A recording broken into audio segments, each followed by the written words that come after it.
Well, Gary, there's not many positive things to talk about this week. Round 13 against Casey, a 49-point loss, and in what were terrible conditions, we could only manage 2 goals for the whole game. I guess you could look at it 2 different ways. Do you somewhat ignore what transpired because of how poor the conditions were, or being our 4th loss in the past 5 games? And with many of those losses being narrow, yesterday's loss might have been the most glaring of all in terms of showing exactly where the side's at the moment. Yeah, I think you certainly have to look at it from both ways, Sam. There's no doubt about that. Certainly everyone that was out there yesterday at Casey Fields deserves a medal, really, because of the supporters who come out and support us week in, week out, and even the Casey supporters as well, for that matter, because, by geez, it was conditions that you probably would have experienced back in about the 70s or the 80s, and there was no Etihad roof or anything like that, so it just didn't stop raining, as I'm sure you're well aware, and the people that were out there yesterday. So you do look at it in relation to having one eye on that, but you also look at the opposition, and they had 15 AFL listed players, which is the most that they've had at any stage this year. And when I saw some of the names that were actually being dropped back from their AFL club, guys such as Spencer, Matt Jones, obviously Grimes, there's a few there that have a physical size about them. And when I saw what the weather report could possibly pan out to be, I just thought it was physical maturity and size versus physical immaturity and lack of size. And when we obviously are a little bit down on personnel, you certainly play with what you've got. And certainly we had a commendable effort in relation to hanging in the game, but we allowed easy goals inside their forward 50 stoppages, and I guess that comes a little bit about too, because J-Mar's an All-Australian ruckman, and of course he's going to get his hands on the ball against young Sam Gilmore, who I thought tried hard, but when you've probably got Toby Pinwell as your biggest body in there, and of course they tend to block Toby because they think that they're able to counteract our midfield by having our best player covered at stoppages, and that exposes our younger bodies in there. So, and Nathan Batsanis is a similar type to obviously Toby. So we only scored the 2 goals, and momentum was hard to really try and arrest in a day that was about contest to contest to contest, and kicking off the ground, belting it forward, smash spoiling it forward, and yeah, in the end they were too big, too good in the midfield, and I think that was crucial on a day like yesterday. So where to from here? Obviously, something has to change in the next couple of weeks. Do you do anything different on the training track, or do any of the guys currently on the sidelines look like returning? Obviously, we had Lee Osborne and Shannon Lang in particular come through unscathed from their returns to footy yesterday in Development League loss. But have you had a bit of a think about how you plan on attacking the next couple of weeks?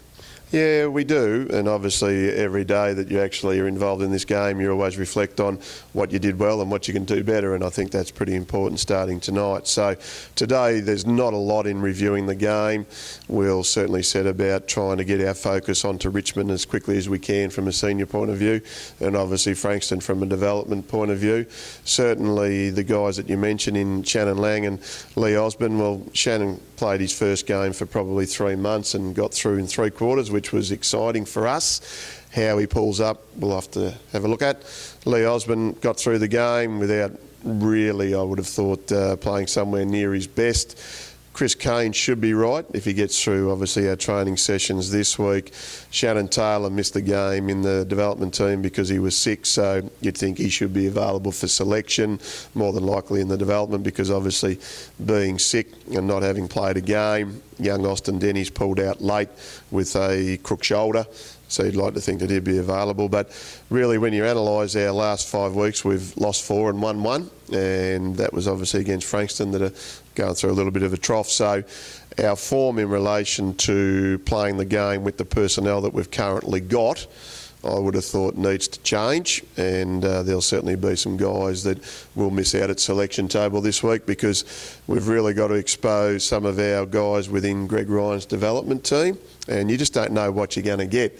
And I've always been a coach that's tried to make things happen rather than just let things roll along, and that's certainly going to be no different this week.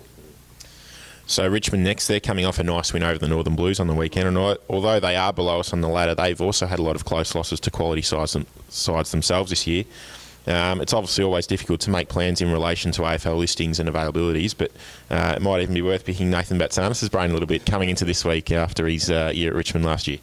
Yeah, it's funny. Well, I was actually just on the phone to Nathan, so maybe you can replace me as coach this weekend, Sam, and I'll take your media job on. So we've touched base a little bit about Richmond. Now, obviously, things change a little bit depending on the AFL personnel, as we know. And certainly I've found over the years that, trying to plan too much for a AFL alignment does present itself with a little bit of an issue. It's probably easier for the opposition to scout us because they know what we're going to get or what they'll get most weeks whenever they play the VFL standalone team. So having said that, though, we're one game from 4th position at the minute, and we know how quickly things can turn around. Now, we need a win, and we've got to look at the ingredients to hopefully get that. Now, we played well at Punt Road last year. We know the personnel are different, but we've really got to maintain a belief in the group that what we've got is a starting point, and that's effort. And of course, the tackling count that we had was 120 odd yesterday. So the work rate and the effort. Now we've got to build on that with a little bit of clean ball, with guys getting more into form. You know, we're probably talking about 5 or 6 guys that tried pretty hard yesterday. So that leaves another 16 or 17 that were below par. And it doesn't matter who you're playing, whether they've got one AFL listed player in their team or 22. You know that our contributions at VFL standalone must always be as high as possible. So we'll regroup. We've got Toby, who will take training tomorrow night, which I think will be slightly different because Toby's doing a level 1 coaching course, level 2, and he's got a coordinator here tomorrow to view his expertise in coaching. And I think sometimes it's nice to have one of your leaders with the other guys just be slightly different in relation to a different voice, and that'll be something different that we'll do tomorrow night, and then we'll all be back as one on Thursday. Well, Gary, unfortunately not many highlights or positive aspects to talk about from this week's game, but hopefully we can turn things around against Richmond. Yeah, well, that's the main reason why we're in this caper, mate, because each week presents itself with a new challenge, and none greater than going out to Punt Road on Sunday and beating an AFL alignment. Thanks, Gary. Thanks, Sam.